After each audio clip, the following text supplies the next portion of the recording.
ആഴ്ചപ്പാട്. അതെ, കാഴ്ചപ്പാട്.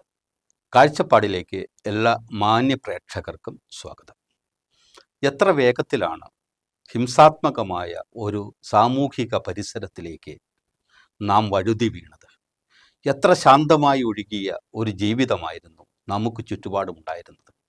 കൊല്ലും ഞാൻ, തിന്നും ഞാൻ, വെടിവെക്കും ഞാൻ, കുത്തിക്കീറും ഞാൻ. ഹിംസാത്മകതയുടെ ഭാഷയാണ് എങ്ങും കേൾക്കുന്നത്. ഇതിൽ നിന്ന് നമുക്കൊരു മോചനം വേണ്ടേ? രാസലഹരിയും സാങ്കേതിക ലഹരിയും ഇതിലെല്ലാം വീണ് നമ്മുടെ പുതിയ തലമുറയും പഴയ തലമുറയും വല്ലാതെ വീണുഴലുകയാണ്. ഇതിൽ നിന്നൊരു മോചനം. ഇന്നത്തെ ചർച്ച രാസലഹരി. ഇന്നിപ്പോൾ ഈ വിഷയവുമായി ബന്ധപ്പെട്ട് ചർച്ചയ്ക്ക് എത്തിയിരിക്കുന്നത് AK പ്രഭാകരൻ സാറാണ്. സാറ് ദീർഘകാല അധ്യാപകനായിരുന്നു. ഇപ്പോൾ അറിയപ്പെടുന്ന എഴുത്തുകാരനാണ്, പ്രസംഗകനാണ്, പ്രഭാഷകനാണ്, സാമൂഹിക പ്രവർത്തകനാണ്. സ്വാഗതം സാർ. നമസ്കാരം സാർ. അടുത്ത കാലത്തായി ഈ സമൂഹം ഏറെ ചർച്ച ചെയ്യുന്നൊരു വിഷയം ഇന്ന് കാഴ്ചപ്പാട് എടുത്തിരിക്കുകയാണ്. സാറിനറിയാലോ, നമ്മുടെ അടുത്ത കാലത്ത് നമ്മുടെ സാമൂഹിക പരിസരം വല്ലാതെ ഹിംസാത്മകമാവുകയാണ്. അത് മുതിർന്നവരെന്നോ യുവാക്കളെന്നോ കൗമാരപ്രായക്കാരെന്നോ വേർതിരിവില്ലാത്ത വിധം വളരെ ക്രൂരമായി സംവദിക്കുന്ന അല്ലെങ്കിൽ പ്രതികരിക്കുന്ന ഒരു സമൂഹമായി മാറുകയാണ്. ഒരുപക്ഷെ സാറിന് 10-40 വർഷത്തിലേറെ കാലത്തെ അധ്യാപന പരിചയമുണ്ട്. ഒരു 40 വർഷം മുമ്പ് അല്ലെങ്കിൽ ഒരു 50 വർഷം മുമ്പുള്ള കാലയളവിനെ സംബന്ധിച്ച് അന്നത്തെ അധ്യാപകർ, അന്നത്തെ കുട്ടികൾ, അന്നത്തെ സമൂഹം, ഇതൊക്കെ നല്ല വ്യക്തമായ ഓർമ്മയും സാധനം. അതിൽ നിന്ന് വ്യത്യസ്തമായി സാറിന് പെൻഷനായിട്ട് കുറേ വർഷങ്ങളായെങ്കിൽ പോലും സമൂഹത്തെക്കുറിച്ച് അടുത്ത നിരീക്ഷണമുള്ള ആളാണ് അങ്ങ്. അങ്ങനെയൊക്കെ കാര്യങ്ങളൊക്കെ അറിയാം. എന്തുകൊണ്ടായിരിക്കാം അടുത്ത കാലത്ത് ഇത്ര വ്യാപകമായ തോതിൽ അക്രമങ്ങൾ വർദ്ധിക്കുന്നത്? എന്തുകൊണ്ടായിരിക്കും സാർ? നമ്മുടെ സമൂഹത്തിൽ ഇന്നിപ്പം കുട്ടികളും യുവാക്കളുമാണ് കൂടുതൽ അക്രമവും അതുപോലെയുള്ള കാര്യങ്ങളിലേക്കും അടിപിടിയും. അവർ സ്വയം ഒരു കാര്യങ്ങൾ തിരിച്ചറിയാൻ ശേഷിയില്ലാത്ത ഒരു മനോഭാവത്തിലേക്ക് എത്തിച്ചേർന്നു എന്ന് വേണം നമ്മൾ കരുതാൻ. അതിനിടയാക്കുന്ന ഒരു സാഹചര്യമാണ് എല്ലാ തരത്തിലും നമ്മുടെ സമൂഹത്തിൽ ഇന്ന് കാണുന്നത്. അത് വാസ്തവത്തിൽ കുട്ടികളെ പരസ്പരം അവർ കുട്ടികളെന്ന നിലയിൽ സ്കൂളിൽ അവർ കളിച്ചും ചിരിച്ചും പഠിച്ചും ഒന്നിച്ച് വളരെ ആഹ്ലാദകരമായ ഒരു സ്കൂൾ ജീവിതം നയിക്കേണ്ടവരാണ്. അല്ലെങ്കിൽ കലാലയത്തിൽ അതുപോലെ ഉള്ള ആഹ്ലാദകരമായ ഒരു ജീവിതത്തിൻ്റെ ഘട്ടമാണത്. പക്ഷേ ഇന്നിപ്പോൾ അതിനെയെല്ലാം മറികടന്നുകൊണ്ട് 2 ലഹരികൾ അവരെ കീഴടക്കിയിരിക്കുകയാണ്. ഒന്ന് ഡിജിറ്റൽ ലഹരി എന്ന് നമുക്ക് വിശേഷിപ്പിക്കാവുന്ന ഒരു കാര്യമാണ്. 2 രാസലഹരി. ഇന്നിപ്പോൾ സമൂഹത്തിൽ ഏറ്റവും അധികം ചർച്ച ചെയ്യപ്പെടുന്ന അല്ലെങ്കിൽ ഏറ്റവും അധികം ജനങ്ങളെല്ലാം വളരെ ഉത്കണ്ഠയോടുകൂടി വളരെ ആശങ്കാകുലരായിട്ട് വീക്ഷിക്കുന്ന ഒരു സംഭവമാണ്. അതിൻ്റെ കാരണങ്ങളിലേക്ക് നമ്മൾ കടന്നു കഴിഞ്ഞാൽ വളരെ സൂക്ഷ്മമായി പരിശോധിക്കേണ്ട കാരണങ്ങളുണ്ടെന്നാണ് എൻ്റെ അഭിപ്രായം. ഈ ഡിജിറ്റൽ ലഹരിയെക്കുറിച്ച് സാർ സൂചിപ്പിച്ചല്ലോ. രാസലഹരി, മറ്റ് ജൈവപരമായ ലഹരി, അതിലേക്കൊക്കെ നമ്മൾ ചർച്ച കൊണ്ടുപോകുന്നുണ്ട്. ഡിജിറ്റൽ ലഹരി ആദ്യം നമുക്ക് ചർച്ചയ്ക്കെടുത്താൽ, കഴിഞ്ഞ ഒരു 10-20 വർഷങ്ങളായി അതിനെ സംബന്ധിച്ചുള്ള ചർച്ചകൾ സമൂഹത്തിൽ നടക്കുന്നുണ്ട്. 20 വർഷം മുമ്പ് തന്നെ തുടങ്ങിയിരുന്നു ഇത്തരം ചർച്ചകൾ. കുറേ കാലം കഴിയുമ്പോൾ കുട്ടികളെല്ലാം യന്ത്രത്തലകളായി മാറുമെന്നും അവർ യാന്ത്രിക സ്വഭാവമുള്ളവരായി മാറുമെന്നും വൈകാരികതയെല്ലാം നഷ്ടപ്പെട്ട് ഒരു ജൈവ സ്വഭാവങ്ങളെല്ലാം നഷ്ടപ്പെട്ട് അജൈവികമായി പെരുമാറുമെന്നൊക്കെ ഒരു ചർച്ച 10 വർഷങ്ങൾക്ക് അപ്പുറം ഉണ്ടായിരുന്നു. ഇപ്പോൾ വന്ന് ഈ കൊറോണ വന്നതിന് ശേഷം, കൊറോണയ്ക്ക് മുമ്പും കൊറോണയ്ക്ക് ശേഷവുമായി നമുക്ക് ഇത്തരം കാര്യങ്ങൾ കാണാമെന്ന് എനിക്ക് തോന്നുന്നു. ഈ കൊറോണ കാലത്ത് നമ്മൾ ഈ ഡിജിറ്റൽ സൗകര്യങ്ങൾ കുട്ടികൾക്ക് കൂടുതൽ ചെയ്തു കൊടുത്തു. അതിൻ്റെ ഒരു പ്രത്യാഘാതമായിരിക്കുമോ ഇത്? അതിനെ നമ്മൾ സൂക്ഷ്മമായി പരിശോധിച്ചാൽ നമ്മൾ ഒരു കാര്യത്തിൽ കൂടുതൽ മനസ്സിലാക്കേണ്ടതുണ്ട്. നമ്മുടെ ഈ വർത്തമാനകാലത്തിൽ പ്രധാനമായിട്ടും നമ്മുടെ വർത്തമാനകാലത്തിലെ ജനങ്ങളെ 3ആയിട്ട് തരംതിരിക്കാവുന്നതാണ്. ഒന്ന് പുതുതലമുറ, അതായത് കുട്ടികളും യുവാക്കളും, കൗമാരക്കാർ ഉൾപ്പെടെയുള്ള ആ തലമുറ. അതിനെ നമുക്ക് പുതുതലമുറ എന്ന് വിളിക്കാവുന്നതാണ്. എന്നാൽ അവരുടെ മാതാപിതാക്കൾ എന്ന് പറഞ്ഞാൽ അതിൻ്റെ തലമുറയാണ്. ഈ കുട്ടികളുടെ അല്ലെങ്കിൽ യുവാക്കളുടെ മാതാപിതാക്കളായിട്ടുള്ളവർ മുൻ തലമുറയാണ്. അവരുടെയും മാതാപിതാക്കളായിട്ടുള്ളവരെ നമുക്ക് പഴയ തലമുറ എന്ന് വിളിക്കാം. ഞാൻ ഒന്നുകൂടി പറയുകയാണ്, വർത്തമാനകാലത്തിലെ ജനങ്ങളെയാണ് നമ്മളിങ്ങനെ 3 തലമുറയായിട്ട് തിരിക്കുന്നത്.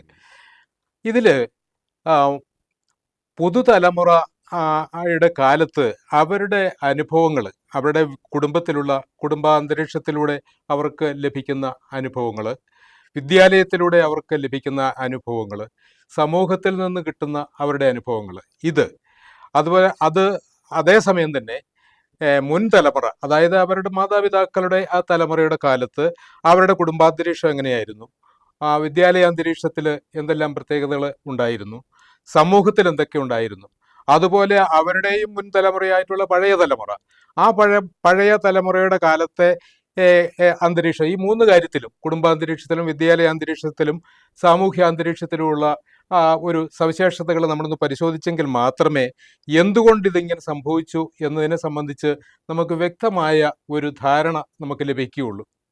പ്രഥമ ദൃഷ്ട്യാ തന്നെ ഈ പരിശോധനയിൽ വലിയ അന്തരം കാണാമല്ലോ അല്ലേ? വലിയ അന്തരം കാണാം. ഞാനൊന്ന് സൂചിപ്പിക്കട്ടെ.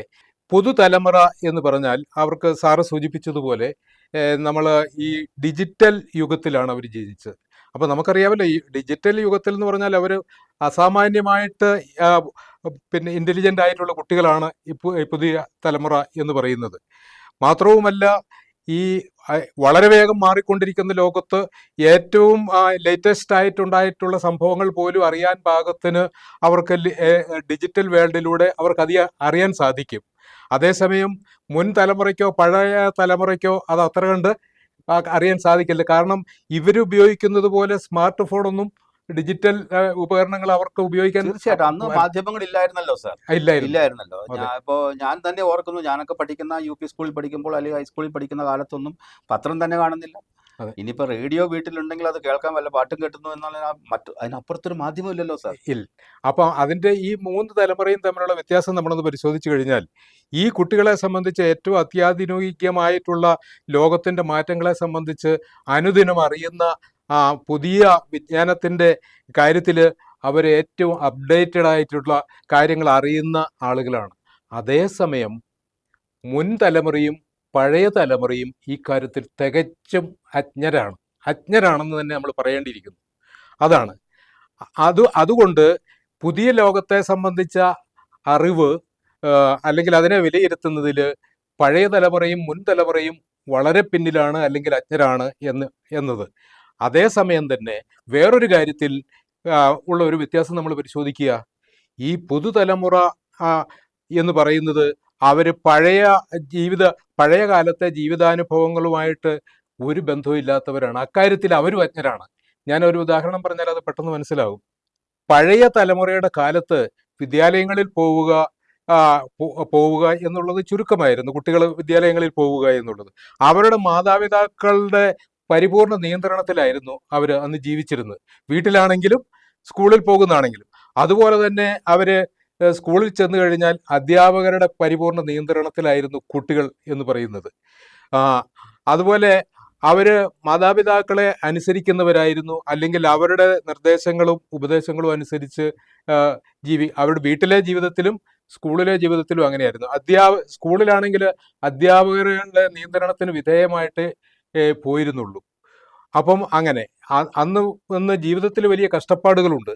കഷ്ടപ്പാടെന്ന് പറഞ്ഞാൽ അന്ന് സ്കൂളിൽ പോകണമെങ്കിൽ 6-7 കിലോമീറ്റർ നടന്നു പോകണമായിരുന്നു. അങ്ങനെയുള്ള കഷ്ടപ്പാടുണ്ട്. ഒരു ചായ കുടിക്കണമെങ്കിൽ അതിനുള്ള പൈസ അവർക്കില്ലായിരുന്നു. വീട്ടിലാണെങ്കിൽ തന്നെ ദാരിദ്ര്യത്തിൻ്റെ അവസ്ഥയുണ്ട്.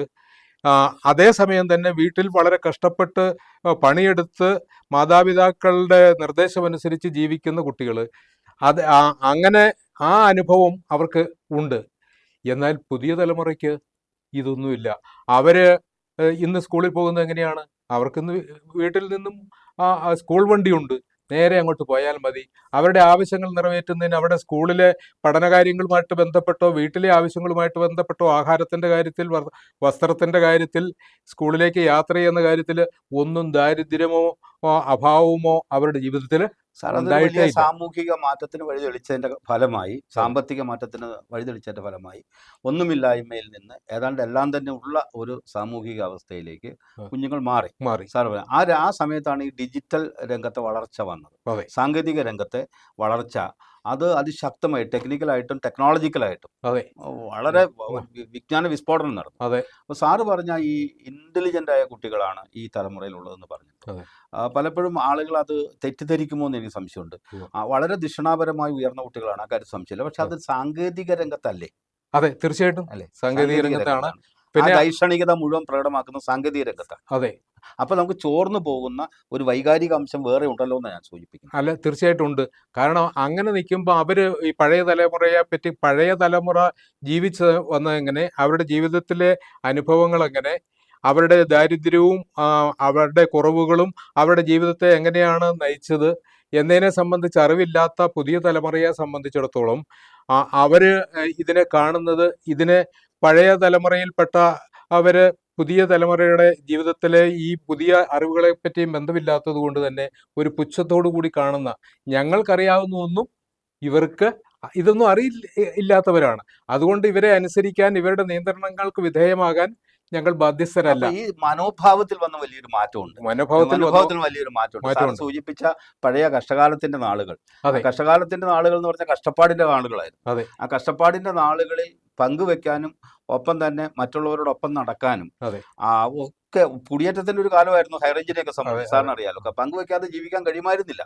ആ രീതിയിലായിരുന്നു, കൂടിച്ചേർന്ന് ജീവിക്കാൻ പറ്റുമായിരുന്നുള്ളൂ. പിന്നീട് സാറ് പറഞ്ഞ പോലെ സാമ്പത്തികമായി സ്വതന്ത്രമാവുകയും ആളുകൾ കുറെ കൂടി സുസ്ഥിരമാവുകയൊക്കെ ചെയ്തു കഴിഞ്ഞപ്പോഴാണ് ഇത്തരത്തിലുള്ള ഒരു കാര്യം വരുന്നതെന്ന് സാറ് പറയുന്നത്. പക്ഷെ ഇവിടെ ഞാൻ സൂചിപ്പിക്കുന്നത് ഈ വൈകാരിക അംശങ്ങൾ ചോർന്നു പോയതിൻ്റെ ഒരു പരിണത ഫലമല്ലേ സത്യത്തിൽ ഞാൻ ഈ ആദ്യം സൂചിപ്പിച്ച ഈ ഹനനത്തിൻ്റെ അല്ലെങ്കിൽ കൊല്ലലിൻ്റെ, ഈ ഹിംസയുടെ ഒക്കെ ഒരു പരിസരം രൂപപ്പെടുന്നത്? അത് രൂപപ്പെടുന്നതിന് വേറെയും കാരണങ്ങളുണ്ട്. ഈ തലമുറകൾ തമ്മിലുള്ള ഈ ബന്ധം ഇല്ലാത്ത ഒരു അവസ്ഥയിലാണ് ഇവർ ഈ ആദ്യം സൂചിപ്പിച്ച കാരണങ്ങൾ കൊണ്ട് വരുന്നത്. ഇപ്പോൾ വരുന്നതെന്ന് പറഞ്ഞാൽ ഈ പുതിയ അറിവ് എന്ന് പറയുന്നത് അവർക്ക് പൂർണ്ണമായിട്ടും ഇന്നിപ്പം വിദ്യാലയത്തിൽ ചെന്ന് കഴിഞ്ഞാൽ അധ്യാപകർ പഠിപ്പിക്കുന്ന കാര്യങ്ങൾ മാത്രം വെച്ചുകൊണ്ട് പഠിക്കേണ്ട ഒരു സാഹചര്യം കുട്ടികൾക്കില്ല. മറിച്ച് അവർക്ക് ഈ സ്മാർട്ട് ഫോൺ ഉപയോഗിച്ച് തന്നെ അധ്യാപകൻ സ്കൂളിൽ അവരുടെ വിഷയങ്ങൾക്ക് ക്ലാസ് എടുക്കുന്നതിൽ ഉപരിയായിട്ട് അതിനേക്കാൾ വളരെ രസകരമായിട്ടോ വളരെ വിദഗ്ധമായിട്ടോ ഉള്ള ക്ലാസ്സുകൾ അവരുടെ ഫോണിൽ എടുക്കുന്നത് അവർക്ക് കിട്ടുന്നുണ്ട്. അപ്പോൾ അവർക്ക് ക്ലാസ്സിൽ അറ്റൻഡ് ചെയ്യണമെന്നുള്ളത് നിർബന്ധമല്ല. അത് മാത്രമല്ല, അറിവിൻ്റെ കാര്യത്തിലും വ്യത്യാസമുണ്ട്. നേരത്തെ മുൻ തലമുറയും പഴയ തലമുറയും പഠിച്ച കാലത്ത് പഴയ കാര്യങ്ങളായിരുന്നു. അതായത് അവരുടെ പാഠപുസ്തകങ്ങൾ പോലും അതിനു മുമ്പുള്ള ഒരു കാലത്തെ സംബന്ധിച്ച വിവരങ്ങളാണ് അതിനകത്തുള്ളത്. പക്ഷെ പുതിയ തലമുറയെ സംബന്ധിച്ച് ഈ പാഠപുസ്തകങ്ങൾ മുൻ തലമുറയുമായിട്ട് ബന്ധപ്പെട്ട ആ ഒരു കണ്ടന്റാണ് ഉള്ളതെങ്കിൽ പോലും ആ കണ്ടന്റ് ഇവരെ പഠിപ്പിക്കാൻ അല്ലെങ്കിൽ ഇവർക്ക് പറഞ്ഞു കൊടുക്കാൻ ആണ് ആ തലമുറയിലെ അധ്യാപകർ ശ്രമിക്കുന്നത്. പക്ഷെ അതിലും പുതിയതായിട്ടുള്ള കാര്യങ്ങൾ ഇവർക്ക് സ്മാർട്ട് ഫോണിൽ നിന്ന് നേരിട്ട് കിട്ടുകയാണ്. അതുകൊണ്ട് ഇവർ ക്ലാസ്സിൽ അറ്റൻഡ് ചെയ്യുന്നതിൽ ശ്രദ്ധിക്കുന്നില്ല. അപ്പോൾ ഏറ്റവും അപ്ഡേറ്റ് ആയി അതാത് ദിവസം തന്നെ അപ്ഡേറ്റ് ആയി പോയി, അതാത് നിമിഷം അപ്ഡേറ്റഡ് ആണ് കുട്ടികൾ. അതാണ് സാർ സൂചിപ്പിക്കുന്നത്. മറ്റൊന്ന്, അതുകൊണ്ടായിരിക്കാം വിദ്യാഭ്യാസ രംഗത്ത് അധ്യാപകന്റെ സ്ഥാനം പുതുക്കി നിശ്ചയിച്ചത്. സാറിന് അറിയാലോ, പഴയ അധ്യാപകൻ ഗുരു അല്ലെങ്കിൽ അധ്യാപകൻ അല്ലെങ്കിൽ അധ്യാപിക എന്ന സ്ഥാനത്ത് നിന്ന് അധ്യാപകനെ ഇപ്പോൾ ഫെസിലിറ്റേറ്റർ എന്ന നിലയിലേക്ക്, ഹെൽപ്പർ എന്ന നിലയിലേക്കൊക്കെ മാറ്റിയിട്ടുണ്ടല്ലോ. അല്ലെങ്കിൽ ഗൈഡ്, ഇല്ലേ, കുട്ടിയെ ദിശാബോധം നൽകുന്ന ഒരാളെന്ന തലത്തിലേക്ക് അധ്യാപനം മാറ്റി പ്രതിഷ്ഠിച്ചിട്ടുണ്ട്. സാർ സൂചിപ്പിച്ച ഈ ആധുനിക സാങ്കേതിക വളർച്ചയുടെ വിദ്യാഭ്യാസ രംഗത്തെ മാറ്റങ്ങളായിരിക്കുമല്ലോ കാരണം. തീർച്ചയായിട്ടും.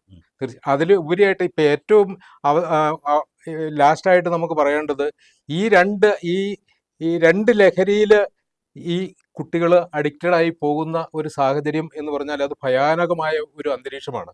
അപ്പോൾ പഴയ തലമുറയോട് ബന്ധമില്ലാത്ത പുതിയ തലമുറ സ്വീകരിച്ചു വരുന്ന ഈ പ്രശ്നം ഇങ്ങനെയാണ് വരുന്നത്. അതിന്റെ കൂടെ അവർക്ക് ഇങ്ങനെ വരുന്നതുകൊണ്ട് എന്താണ് സാർ, അച്ഛനോട്, അമ്മയോട്, അല്ലെങ്കിൽ സഹോദരിയോട്, സഹോദരനോട്, അധ്യാപകരോട് അതെങ്ങനെയാണ് ഇത് നഷ്ടമാവുന്നത്? ഇതിനിടയിൽ ഇത്തരത്തിലുള്ള ബന്ധങ്ങൾ അത് ശോഷിക്കുന്നത് എങ്ങനെയാണ്? അത് ശോഷിക്കുന്നതെന്ന് പറഞ്ഞാൽ ഇവരുടെ അറിവ് അനുസരിച്ചുള്ള പ്രവർത്തനങ്ങളല്ല പഴയ തലമുറയിൽ നിന്ന് കിട്ടുന്നത്. തലമുറയിൽ നിന്ന് കിട്ടുന്നത്. ഇവർക്ക് ആവശ്യമായത് കൊടുക്കാൻ പഴയ തലമുറയിൽപ്പെട്ടവര് അശക്തരാണ് താനും, അജ്ഞരാണ് താനും. അതാണ് പുതിയ തലമുറ വല്ലാതെ ഫീൽ ചെയ്യാണ്, വല്ലാത്ത ഫീലിംഗ് ആണ്. പുതിയ തലമുറയ്ക്ക് ആവശ്യമുള്ളത് കൊടുക്കാൻ പഴയ തലമുറയിലെ കുടുംബത്തിലോ അവർക്ക് കിട്ടുന്നില്ല, വിദ്യാലയത്തിലും കിട്ടുന്നില്ല. അതേസമയം പുതിയ തലമുറ ഈ പഠനത്തിനായിട്ടും അവരുടെ ജീവിതത്തിനായിട്ടും ഉപയോഗിക്കുന്ന കാര്യങ്ങളെ സംബന്ധിച്ച് പഴയ തലമുറയും മുൻ തലമുറയും അജ്ഞരാണ്. ഈ വിടവ് വളരെ ഭയങ്കരമായിട്ടുള്ള വിടവാണ്. ഈ വിടവ് ഇവരെ തമ്മിൽ വളരെ ഭയങ്കരമായിട്ട് അകറ്റിയിട്ടുണ്ട്. അങ്ങനെ വരുമ്പോൾ ഇപ്പോൾ സംഭവിക്കുന്നത് ഈ രണ്ട് ലഹരികളും വാസ്തവത്തിൽ ഈ കുട്ടികളെ എന്തിനാണ് ഉപയോഗിക്കുന്നത്? അതാണ് അവരെ ശരിയായ വിദ്യാഭ്യാസത്തിന്, സ്വഭാവ രൂപീകരണത്തിന്, അവരുടെ ഭാവി ശോഭനമാക്കാൻ പാകത്തിന് അവരെ ഉയർന്ന നിലയിൽ എത്തിക്കാൻ വേണ്ടിയിട്ടല്ല ഈ ഡിജിറ്റൽ വേൾഡിൽ ഈ സ്മാർട്ട് ഫോണും ഒക്കെ ഉപയോഗിക്കുന്നത്. അതുപോലെ തന്നെ അപ്പം അതിനകത്തു വരുന്ന ഗെയിംസ്, റീൽസ്, ഇതെല്ലാം തന്നെ കുട്ടികളുടെ സ്വഭാവത്തെ അവരുടെ വ്യാവസായികമായിട്ടുള്ള അവരുടെ കച്ചവട ഇതിന് വേണ്ടി ഉപയോഗിക്കാൻ പാകത്തിന് ഉള്ള കാര്യങ്ങളാണ് ഇതിനകത്ത് നിന്ന് കൊടുക്കുന്നത്. കുട്ടികളുടെ സ്വഭാവത്തെ സംസ്കരിച്ചെടുക്കുന്ന ഒരു പ്രവർത്തനമാണല്ലോ വിദ്യാഭ്യാസം. ഈ പറയുന്ന സാറ് പറയുന്ന മീഡിയയിലൂടെ സംഭവിക്കേണ്ടത് അതാണ്. പക്ഷെ മറിച്ച് അതിനകത്തെ കൊല്ലലും കൊലപാതകങ്ങളും മാത്രമാണ് ഈ കുട്ടികൾ കാണുന്നത്. അതെ, അതാണ് സംഭവിക്കുന്നത്. അതിന് നേരെ ഇവരെ ഏറ്റവും വഷളാക്കി സർവനാശത്തിലേക്ക് ഇവരെ നയിക്കാൻ ഇടയാക്കുന്ന വിധത്തിൽ ഈ ഡിജിറ്റൽ വേൾഡിന് അടിമയാക്കി എടുക്കുകയാണ്. അപ്പൊ അതിനകത്ത് ഇപ്പൊ കൊച്ചുകുട്ടികൾ വരെ ഇത് ഉപയോഗിക്കുന്നത് കൊല്ലടാവനെ, വെടിവെച്ചു കൊല്ല്, അങ്ങനെയുള്ള ഗെയിമുകളാണ്. അതിൽ ഇവരങ്ങ് മുഴുകി അങ്ങോട്ട് പോവുകയാണ്. സാറേ, ആ ഭാഷ പോലും ഹിംസയുടെ ഭാഷയാണ്. ഇതിനകത്ത് ഇവർ കാണുന്നത് മുഴുവൻ മത്സരത്തിൽ ജയിക്കാൻ വേണ്ടി എതിരാളികളെ അല്ലെങ്കിൽ മറ്റുള്ളവരെ കൊല്ലുകയോ വെടിവെക്കുകയോ ഒക്കെ ചെയ്യലാണ് അവരുടെ ആവശ്യം. തകർത്ത് മുന്നേറണം എന്നുള്ള രീതിയിലാണ് ഇവര് ഈ ഫോണിലൂടെ അവർ പഠിക്കുന്നത് മുഴുവൻ. അപ്പോൾ വാസ്തവത്തിൽ എന്താണ് ഇതിലൂടെ എന്താണ് കുട്ടികൾ പഠിക്കുന്നതെന്ന് മുൻ തലമുറയും അക്കാര്യത്തിൽ അവർ നിയന്ത്രണം. കുട്ടികൾ പ്രായപൂർത്തിയായി ശരിയും തെറ്റും നന്മയും തിന്മയും തിരിച്ചറിയാൻ വിവേചിച്ച് അത്രയും പ്രായമാകുന്നതിന് മുമ്പ് തന്നെ ഈ ലോകത്തിലേക്ക് കടന്നതുകൊണ്ട് അതിനടിമയായി പോകുന്നു. അവർ തെറ്റുകൾക്ക് അഡിക്ഷൻ ആവുന്നു. അതിനെ നിയന്ത്രിക്കുന്ന കാര്യത്തില് മാതാപിതാക്കള് അത് അറിയത്തില്ലാത്ത നിസ്സഹായരാകുന്നു. അധ്യാപകരും ഒരു പരിധിക്കപ്പുറം നിസ്സഹായരാണ്. അതുമാത്രമല്ല, നിയമത്തിൽ വന്ന മാറ്റമുണ്ട്. കുട്ടികൾ സ്വതന്ത്രമായിട്ട് പെരുമാറണം. അവരെ ശിക്ഷിക്കാൻ പാടില്ല, അവരെ ഉപദേശിക്കാൻ പാടില്ല, അവരെ നിയന്ത്രിക്കാൻ പാടില്ല, അവര് സ്വതന്ത്രരായിട്ട് വളരണം എന്ന വ്യാജേന കുട്ടികളുടെ അവകാശങ്ങൾ അങ്ങനെ വന്നപ്പോഴേക്കും ഉണ്ടല്ലോ, മാതാപിതാക്കളുടെ കുടുംബത്തില് അവരുടെ നിയന്ത്രണം ഇല്ലാതെയായി, വിദ്യാലയത്തില് അധ്യാപകരുടെ നിയന്ത്രണമല്ലായി. സമൂഹത്തിൽ ആരെയെങ്കിലും നിയന്ത്രിക്കുവോ? സമൂഹത്തിൽ നിയന്ത്രിക്കാൻ പറ്റില്ല. കാരണം എന്നറിയോ, കുട്ടികളെ നിയന്ത്രിക്കുന്ന ഇതിന് സമൂഹത്തിൽ ആരെങ്കിലും അവർ വഴക്ക് കൂടുന്നു. സ്കൂളിലെ രണ്ട് കൂട്ടര് വിദ്യാലയത്തിലെ രണ്ട് ഗ്രൂപ്പായി തിരിഞ്ഞ് വിദ്യാലയത്തിലെ കുട്ടികൾ 8ാം ക്ലാസ്സിലെയും 10ാം ക്ലാസ്സിലെയും കുട്ടികൾ തമ്മിൽ അടിക്കുന്നു. അത് റോഡിൽ വെച്ച് അടിക്കുന്നു. ഈ സമൂഹത്തിൽ കണ്ടു നിൽക്കുന്ന ആർക്കെങ്കിലും ചെന്ന് അതിനകത്ത് ഇടപെടാൻ പറ്റുമോ? ബസ് സ്റ്റാൻഡിൽ വെച്ച് അടിക്കുന്നു. അതെ, ആളുകൾ നോക്കി നിൽക്കുന്നു. കാരണം പുതിയ നിയമം ഇടപെടാൻ അനുവദിക്കുന്നില്ല. മാത്രമല്ല, അവര് കുട്ടികളെ ഭയപ്പെടുന്നു. ഇപ്പം രക്ഷിതാക്കളും കുട്ടികളെ ഭയപ്പെടുകയാണ്. ഇവരുടെ സ്വഭാവം എങ്ങനെയാണെന്ന് അവർക്ക് അറിയില്ല, ഇവരുടെ പെരുമാറ്റ രീതി എന്താണെന്ന് അറിയില്ല, ഇവരെന്താണ് ആഗ്രഹിക്കുന്നതെന്ന് അറിയില്ല, ഇവരെന്താണ് പഠിക്കുന്നതെന്ന് അറിയില്ല. അതുകൊണ്ട് അവരെ നിയന്ത്രിച്ചു കഴിഞ്ഞാൽ അവർ ആത്മഹത്യ ചെയ്യും, അല്ലെങ്കിൽ ചൂടാകും. ഇങ്ങനെയുള്ള അങ്ങനെ പണ്ട് രക്ഷിതാക്കളെ കുട്ടികൾ ഭയപ്പെടുകയും അവരുടെ നിർദ്ദേശങ്ങൾ അനുസരിക്കുകയും ചെയ്തിരുന്നെങ്കിൽ ഇന്ന് നേരെ തിരിച്ചായിരിക്കുന്നു. കുടുംബാംഗങ്ങള് കുട്ടികളെ ഭയപ്പെടുന്നു, അതുപോലെ തന്നെ അധ്യാപകര് കുട്ടികളെ ഭയപ്പെടുന്നു.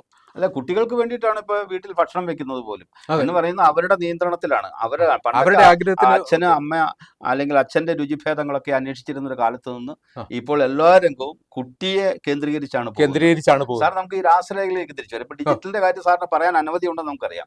സമയത്തില് ഈ 2 ലഹരിയുടെ കാര്യമാണല്ലോ സാറ് സൂചിപ്പിച്ചത്. അതിൽ പ്രത്യേകിച്ച് സാങ്കേതിക രംഗത്തുണ്ടാക്കിയ കുതിച്ചുചാട്ടം നമ്മുടെ മാനവികതയെ തകർത്തിട്ടുണ്ട്. അത് വല്ലാതെ തകർത്തെറിഞ്ഞിട്ടുണ്ട്. അതുകൊണ്ടാണ് ഞാൻ എന്തൊക്കെയാണ് നമ്മുടെ സമൂഹത്തിൽ സംഭവിച്ചുകൊണ്ടിരിക്കുന്നതെന്ന് ഞാൻ സൂചിപ്പിക്കുന്നില്ല. കാരണം മകൻ അച്ഛനോട്, അല്ലെങ്കിൽ അച്ഛൻ മകനോട്, അല്ലെങ്കിൽ അമ്മയോട്, അമ്മ സഹോദരിയോട്, ഈ സഹോദരൻ സഹോദരിയോട്, ഇങ്ങനെയൊന്നും ഞാൻ പറഞ്ഞ് അടുത്ത കാലത്ത് നമുക്ക് ഉണ്ടായിക്കൊണ്ടിരിക്കുന്ന സംഭവങ്ങളൊന്നും നമുക്ക് ചർച്ച ചെയ്യാൻ നമുക്കൊരു ഒരു പ്ലാറ്റ്ഫോമിൽ ചർച്ച ചെയ്യാൻ പറ്റിയ കാര്യങ്ങളല്ല. അതുകൊണ്ട് ഞാൻ ഈ തരത്തിൻ്റെ ഇതിൻ്റെ ആസുരതയെ സൂചിപ്പിക്കുന്നു മാത്രമേ ഉള്ളൂ.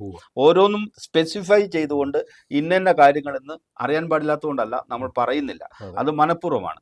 സാറിനറിയാലോ, അടുത്ത കാലത്തുണ്ടായ ഈ രാസലഹരി കൊണ്ട് ഉണ്ടായ, പ്രത്യേകിച്ച് ജൈവലഹരി ഉണ്ട്, കഞ്ചാവ് പോലുള്ള ഈ ലഹരി കൊണ്ടുണ്ടാകുന്ന മാറ്റങ്ങൾ ഈ സത്യത്തിൽ ഈ ഡിജിറ്റൽ രംഗത്തുണ്ടാക്കിയ ഈ ലഹരിയെ വല്ലാതെ ത്വരിതപ്പെടുത്തുന്നില്ലേ? തീർച്ചയായിട്ടും. ഇത് എന്ന് പറഞ്ഞാൽ ഭീകരമായ ഒരു സാമൂഹ്യ അവസ്ഥയിലേക്കാണ് നമ്മുടെ അല്ലെങ്കിൽ ലോകത്തെ തന്നെ എത്തിച്ചിരിക്കുന്നത്. വിശേഷിച്ച് നമ്മുടെ രാജ്യത്തെക്കുറിച്ചാണല്ലോ നമ്മൾ ചിന്തിക്കുന്നത്, നമ്മുടെ സംസ്ഥാനത്തെക്കുറിച്ചാണല്ലോ നമ്മൾ ചിന്തിക്കുന്നത്.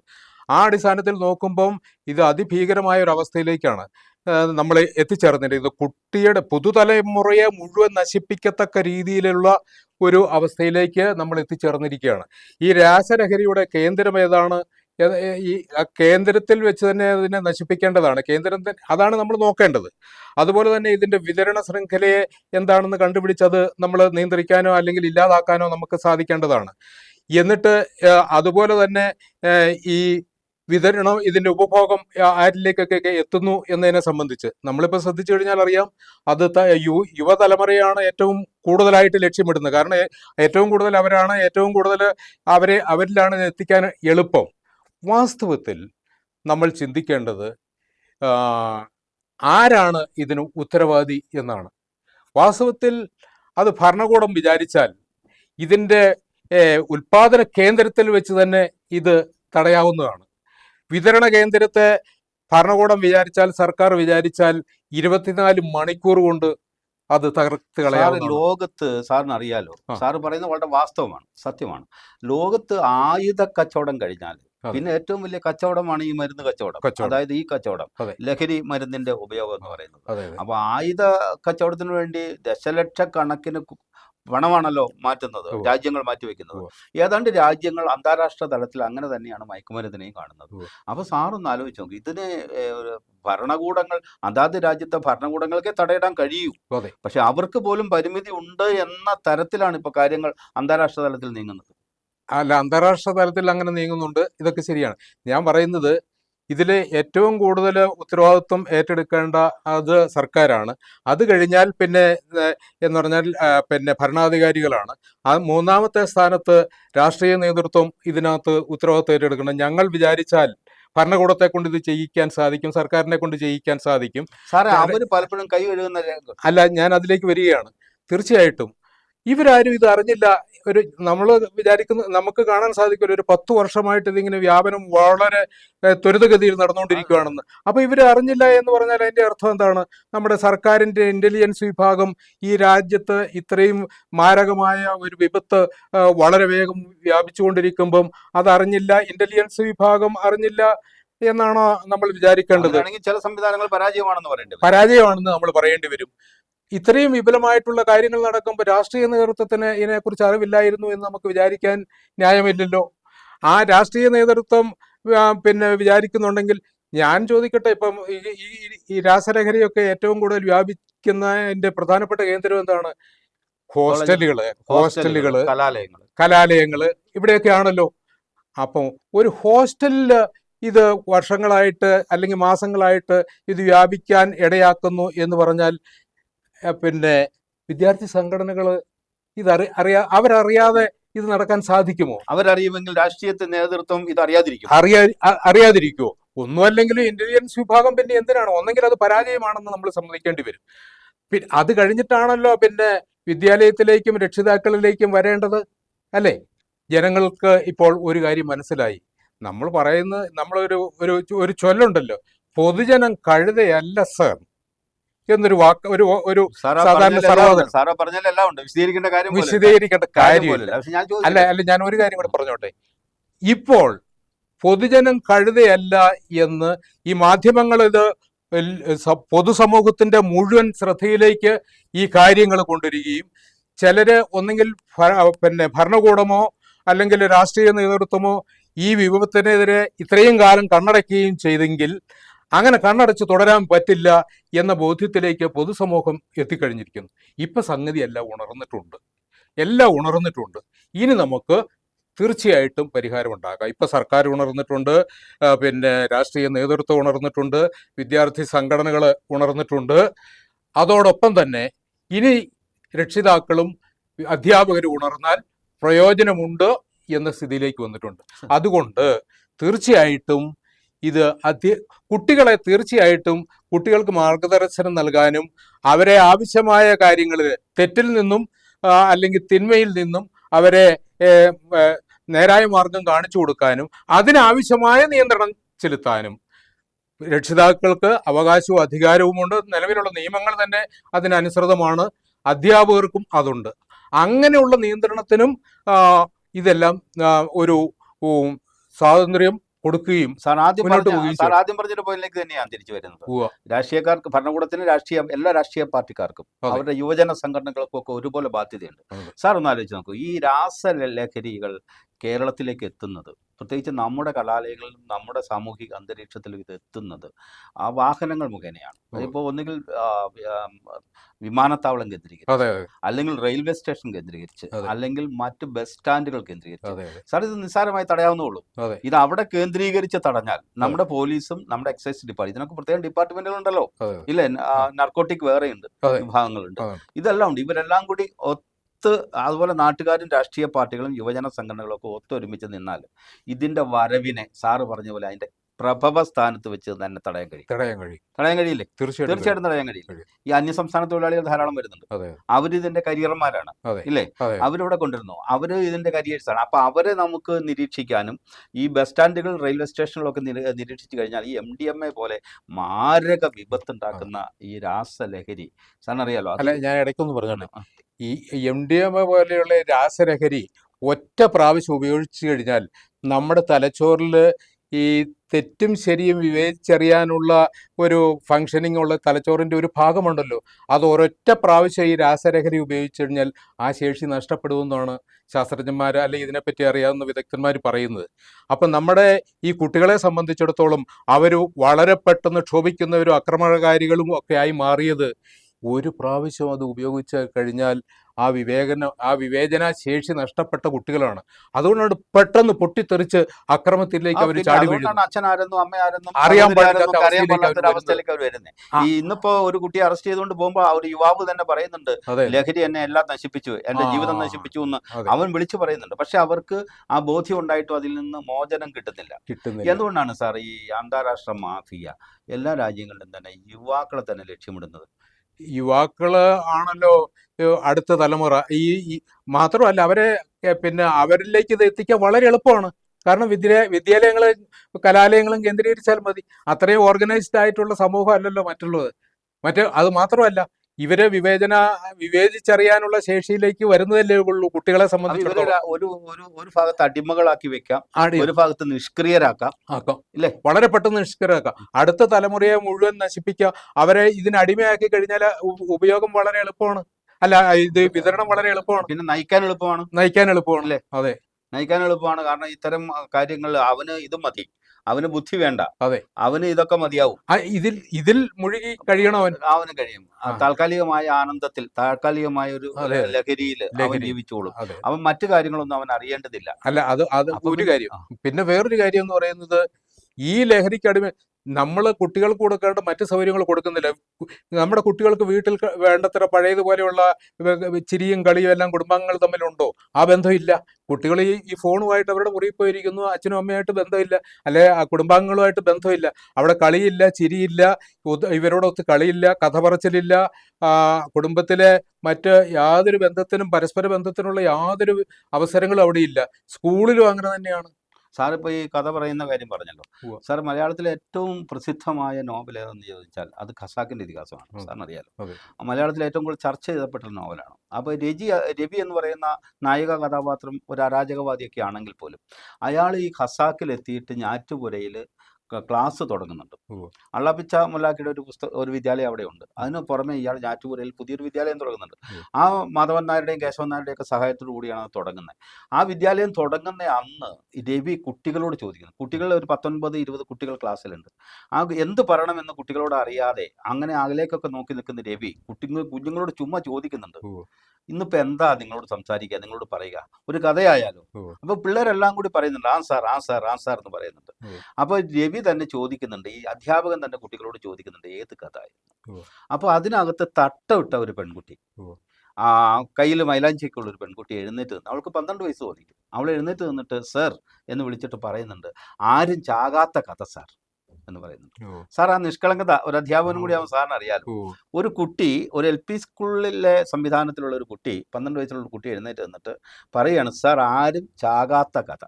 എന്തൊരു നിഷ്കളങ്കതയാണ് ആ പറച്ചിലിന്, സാറിനറിയാലോ. ആരും ചാകാത്ത കഥ എന്ന് പറയുമ്പോൾ രവി ചിരിക്കുന്നുണ്ട്. രവി അങ്ങനെ ചിരിക്കുന്നൊരു സ്വഭാവക്കാരനല്ല. പക്ഷെ രവി ചിരിച്ചിട്ട് ചോദിക്കുന്നുണ്ട്, എന്താ എൻ്റെ പേര് എന്ന്. കുഞ്ഞാമിന എന്ന് അവൾ മറുപടി പറയുന്നുണ്ട്. ആ കഥാപാത്രം അതിൽ വലിയ ആകാശത്തോളം വളരുന്ന ഒരു കഥാപാത്രമായി മാറുന്നുണ്ട് കുഞ്ഞാമിന. ഞാൻ പറയുന്നത് സാർ, ഈ ആരും ചാകാത്ത കഥ എന്ന് പറയുന്ന ഒരു നിഷ്കളങ്ക ബാല്യത്തിൻ്റെ ഒരു ഉദീരണം അല്ലെങ്കിൽ ഒരു പറച്ചിൽ. ആ പറച്ചിലിൽ നിന്നാണ് ഇപ്പം സാർ ആദ്യം സൂചിപ്പിച്ച 2 ക്ലാസ്സുകാർ തമ്മിൽ, 2 സ്കൂളുകാർ തമ്മിൽ, 2 വിഭാഗം കുട്ടികൾ തമ്മിൽ തെരുവിൽ തല്ലി മരിക്കുന്നത്. മരണത്തിലേക്ക് പോവാണ് സാർ. തല്ല് മാത്രമല്ല. അല്ല, ഈ കുട്ടികള് അവർക്ക് കളിക്കാനും അവർക്ക് ഒത്തുചേർന്ന് ഉള്ള പ്രവർത്തനത്തിനുള്ള അവസരങ്ങൾ എവിടെയാ ഉള്ളത്? ഇപ്പം ഞാൻ പറയാം, പണ്ട് വായനശാലകളിൽ ഒന്നിച്ചുകൂടി ഈ ഉള്ള പ്രവർത്തനങ്ങൾ, സാംസ്കാരിക പ്രവർത്തനങ്ങളുണ്ടായിരുന്നു. ഇന്നിപ്പോൾ അങ്ങനെയുള്ളതെല്ലാം നഷ്ടപ്പെട്ടിരിക്കുമല്ലേ. ഇവർക്ക് കളിക്കാൻ ഒരു കുട്ടികൾ അയൽവക്കത്തെ വീട്ടിലെ കുട്ടികളും വന്ന് വീട്ടിൽ കളിക്കാൻ അവസരം നമ്മൾ ഒരുക്കുന്നില്ല.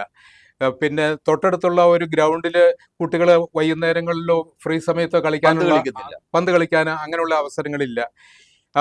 അതുപോലെ തന്നെ നമ്മുടെ പഞ്ചായത്തുകളൊക്കെ ആണെങ്കിൽ വാസ്തവത്തിൽ എല്ലാവർക്കും കളിക്കാനും ഗ്രൗണ്ടും അങ്ങനെയുള്ള കാര്യങ്ങൾക്കൊക്കെയാണ് മുൻതൂക്കം കൊടുത്ത് ചെയ്യേണ്ടത്. കുഞ്ഞുങ്ങൾക്ക് വട്ടം കൂടിയിരുന്ന കഥ പറയുന്ന മുത്തശ്ശന്മാരില്ല. പാടത്തും പാടവരമ്പത്തും കുഞ്ഞുങ്ങളുടെ കൈ പിടിച്ച് നടന്ന് കഥ പറയുന്നവരില്ല. സാർ, നമ്മുടെ ക്ലാസ് മുറികളിൽ കഥ പറയുന്നില്ല. കഥ പറയുന്നില്ല. നമ്മുടെ പുരാണങ്ങളെ സംബന്ധിച്ചൊന്നും കുട്ടികൾക്ക് അറിയില്ല. മഹാഭാരതം, രാമായണം, ഭാഗവതം ഒന്നും അറിയില്ല. ബൈബിൾ കഥ അറിയില്ല. ഖുറാനിലെ സംഭവങ്ങൾ അറിയില്ല. അതൊക്കെ പോട്ടെ, നമ്മുടെ നാടൻ കഥകളില്ലേ സാർ? മണ്ണാങ്കട്ടയും കരിയിലെയും കാശിക്ക് പോയി എന്ന് പറയുന്ന കഥയില്ലേ? അത് നമ്മുടെ കുഞ്ഞുങ്ങൾ അറിയണ്ടേ?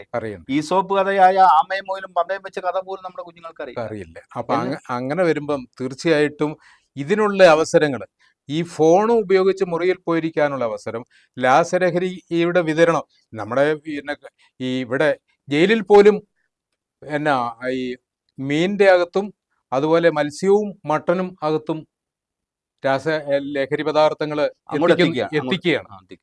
നമ്മുടെ തല മരച്ചു പോകുന്ന ഒരു വാർത്തയായിരുന്നു അല്ലേ? ലഹരി എത്രയോ സുരക്ഷാ സംവിധാനമുള്ള ഒരു കേന്ദ്രമാണ്. ആ കേന്ദ്രത്തിൽ പോലും ലഹരി പദാർത്ഥങ്ങൾ എത്തിക്കാൻ ഇടയാക്കുന്ന ഒരു സാഹചര്യം നമ്മുടെ രാജ്യത്തുണ്ടെന്ന് പറഞ്ഞാൽ ഇന്റലിജൻസിനെയും വിഭാഗത്തെയും ഭരണാധികാരി സുരക്ഷാ സംവിധാനത്തിന്റെ ആളുകളെ പറ്റിയൊക്കെ നമുക്ക് എന്താ പറയാൻ പറ്റുക? ഇതിനകത്തുള്ളൊരു പ്രധാന കാര്യം എന്നാണെന്നറിയോ? പ്രധാന കാര്യം എന്ന് പറയുന്നത് തീർച്ചയായിട്ടും ആദർശശുദ്ധിയുള്ള ഒരു നേതൃത്വം, ഭരണാധികാരികളും ആദർശശുദ്ധിയുള്ളവർ.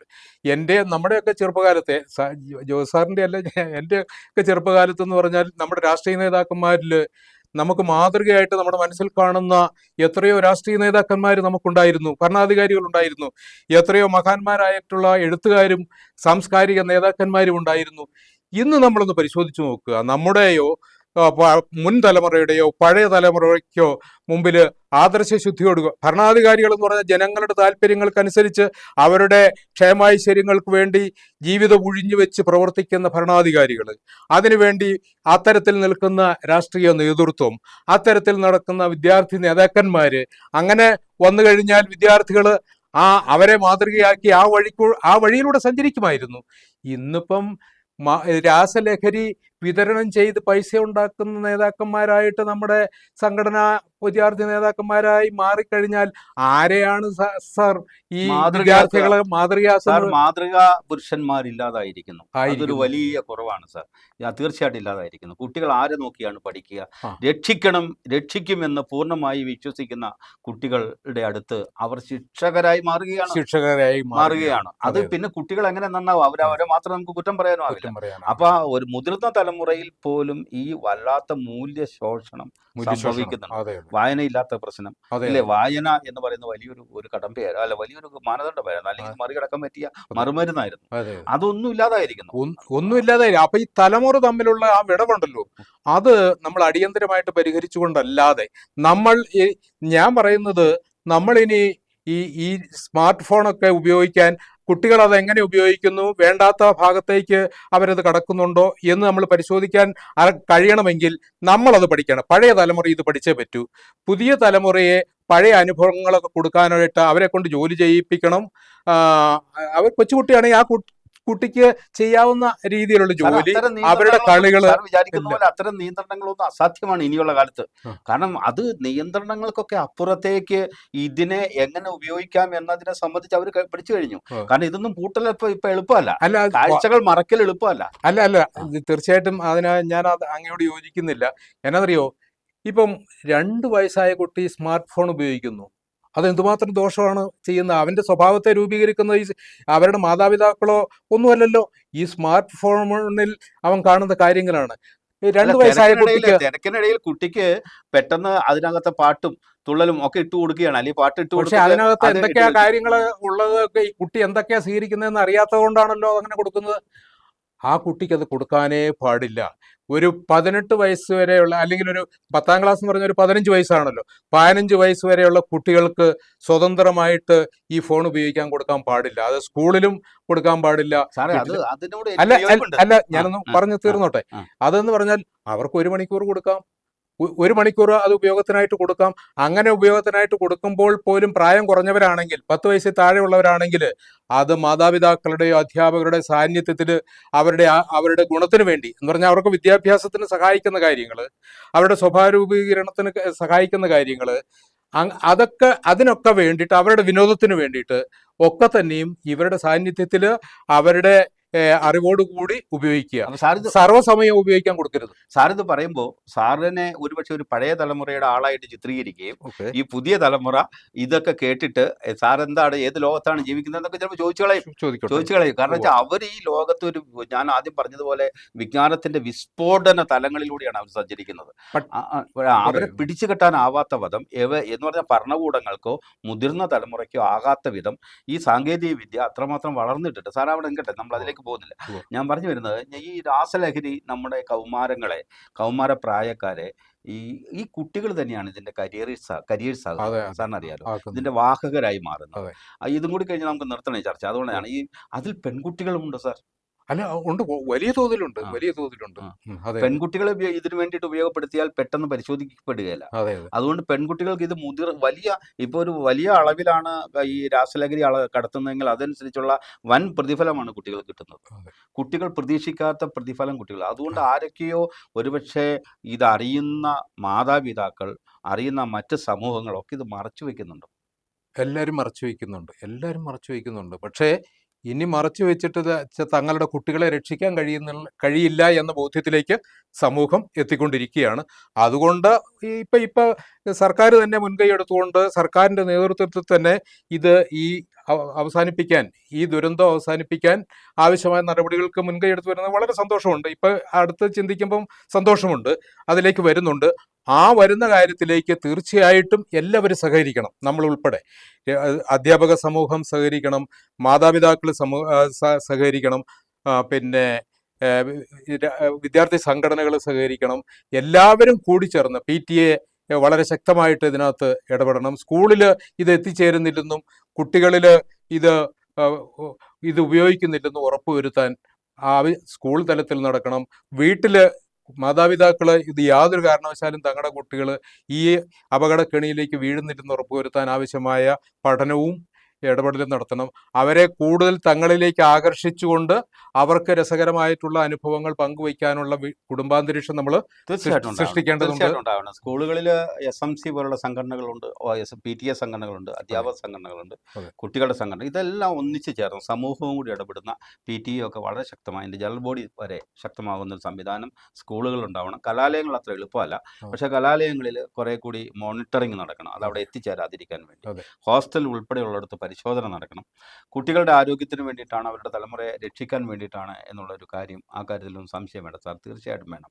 അപ്പോൾ നമ്മളെ സംബന്ധിച്ചിടത്തോളം നമുക്ക് നമ്മുടെ കുഞ്ഞുങ്ങൾ നശിക്കരുത്. പുതിയ തലമുറ ഈ ലഹരിക്കടിമയെ സാറ് സൂചിപ്പിക്കുന്ന പോലെ ഈ MDMA പോലുള്ള സാധനങ്ങളൊക്കെ 1 വട്ടോ 2 വട്ടോ 3 വട്ടോ ഉപയോഗിച്ച് കഴിഞ്ഞാൽ അത് അഡിക്റ്റ് ആവുകയും അവൻ്റെ ഭാവി എന്നേക്കുമായി നഷ്ടപ്പെടുകയും ചെയ്യും. കൈയാണോ വളരുന്നത്, കാലാണോ വളരുന്നത് എന്നൊക്കെ നോക്കിയാണ് കുഞ്ഞുങ്ങളെ ഓരോ രക്ഷിതാക്കൾ വളർത്തിയെടുക്കുന്നത്. പെട്ടെന്നാണ് അവരുടെ രീതി. ഏതായാലും ഒരു കാര്യം സാറിനോട് ചോദിച്ചുകൊണ്ട് ഞാൻ അവസാനിപ്പിക്കാം. സാർ, ഈ വളരെ കൊലപാതകങ്ങളൊക്കെയാണല്ലോ നമ്മുടെ ചുറ്റുപാട് നടക്കുന്നത്. നമുക്കൊരു ആത്മഹത്യകളും, ആത്മഹത്യക്കും കൊലയ്ക്കും ഇടയിലൂടെ ആർത്തനാദം പോലെ പായുന്ന ജീവിതം എന്ന് കവി പറഞ്ഞ പോലെ ആത്മഹത്യകളും കൊലപാതകങ്ങൾക്കും ഇടയിലൂടെയാണ് നമ്മുടെയൊക്കെ ജീവിതം പോകുന്നത്. അതൊരു കരച്ചിൽ പോലെ നമ്മുടെ ജീവിതം കടന്നു പോകുന്നത്. അപ്പോൾ ഇതിങ്ങനെ നാൾക്ക് നാൾ കൂടി വരിക.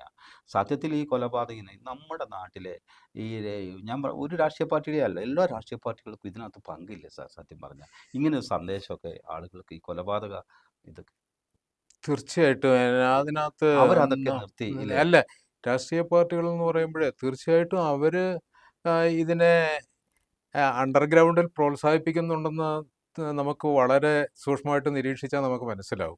തീർച്ചയായിട്ടും അവരത് അവസാനിപ്പിക്കേണ്ടതാണ്. ജനാധിപത്യത്തിൽ അങ്ങനെയല്ലല്ലോ, ബലപ്രയോഗത്തിലൂടെ അല്ലല്ലോ ഭൂരിപക്ഷമോ അല്ലെങ്കിൽ ശക്തിയോ തെളിയിക്കേണ്ടത്. വാസ്തവത്തിൽ ജനാധിപത്യത്തിൽ എതിരാളികളെ പോലും ബഹുമാനിച്ച് ആദരിച്ച് അവരോട് സംവദിച്ച് അവരെ ശരിയുടെ സാഹോദര്യത്തിൻ്റെയും സമത്വത്തിൻ്റെയും തുല്യതയുടെയും രീതിയിലാണല്ലോ നമ്മൾ വേണ്ടത്. ഭൂരിപക്ഷത്തെ മാനിക്കുന്ന രീതിയാണല്ലോ ജനാധിപത്യം എന്ന് പറയുന്നത്. യഥാർത്ഥത്തിൽ അങ്ങനെയാണെങ്കിൽ യഥാർത്ഥത്തിൽ ജനാധിപത്യം പുലർത്തുന്ന എത്ര പാർട്ടികളുണ്ട്, അത് ശ്രദ്ധിച്ചാൽ നമുക്ക് മനസ്സിലാകും. യഥാർത്ഥത്തിൽ പാർട്ടി ഭരണഘടന അനുസരിച്ച് തെരഞ്ഞെടുപ്പ് നടത്തി ഈ നേതാക്കന്മാരെ തെരഞ്ഞെടുക്കുന്ന എത്ര പാർട്ടികളുണ്ട് നമ്മുടെ രാജ്യത്ത്. ജനാധിപത്യത്തെ മാനിക്കുന്നവരെ പരിശോധിക്കേണ്ടതാണ്. ജനാധിപത്യം എന്ന് പറയുന്നത് ഞാൻ പൂർണ്ണമായി നിങ്ങളോട് വിയോജിക്കുന്നു. പക്ഷെ നിങ്ങൾക്ക് എന്നോട് വിയോജിക്കാനുള്ള സ്വാതന്ത്ര്യം സംരക്ഷിക്കാൻ ഞാൻ എൻ്റെ ജീവൻ ബലി കൊടുക്കുമെന്നാണ് അതിന്റെ കാതൽ. പക്ഷെ അതൊക്കെ ഏട്ടിലെ പശുവാണ്, പുല്ല് തിന്നില്ല, അതങ്ങനെ കിടക്കുകയാണ്. പലപ്പോഴും അത് ഭരണഘടനയിൽ എഴുതി വെച്ചിട്ടിരിക്കുകയാണ്, സാഹോദര്യവും ജനാധിപത്യവും മതേതരത്വവും ഒക്കെ. ശരി സാർ, വളരെ സന്തോഷമുണ്ട്. ഇത് പറഞ്ഞാൽ തീരാത്ത ഒരു വിഷയമാണെന്നറിയാം. ഈ വളരെ ഗൗരവതരമായ ഈ വിഷയത്തെ സംബന്ധിച്ച് സംസാരിക്കാൻ സ്റ്റുഡിയോയിലെത്തുകയും സാറിൻ്റെതായ അനുഭവം, ചെറിയ അനുഭവമല്ല, ഏറെക്കാലം അധ്യാപകനായിരുന്ന അങ്ങേക്കും പിന്നെ സാമൂഹിക നിരീക്ഷകൻ എന്ന നിലയിൽ, എഴുത്തുകാരൻ എന്ന നിലയിലൊക്കെ സമൂഹത്തെ പഠിക്കുന്ന അങ്ങേക്ക് വലിയ അളവിൽ ഇതിനെ സംബന്ധിച്ച് സംവദിക്കാൻ കഴിഞ്ഞു എന്നുള്ളതാണ് ചാരിതാർത്ഥ്യത്തോടെ കാണുന്നു. നന്ദി സാർ. നന്ദി. തീർച്ചയായിട്ടും. ചർച്ച കഴിയുമ്പോൾ പ്രസിദ്ധ കവി കടമ്മനിട്ടയുടെ 4 വരി ഓർമ്മ വരികയാണ്.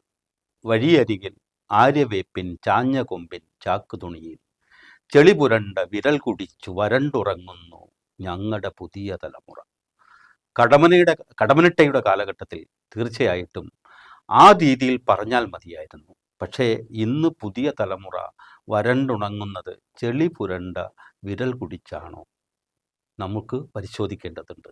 നന്ദി, നമസ്കാരം.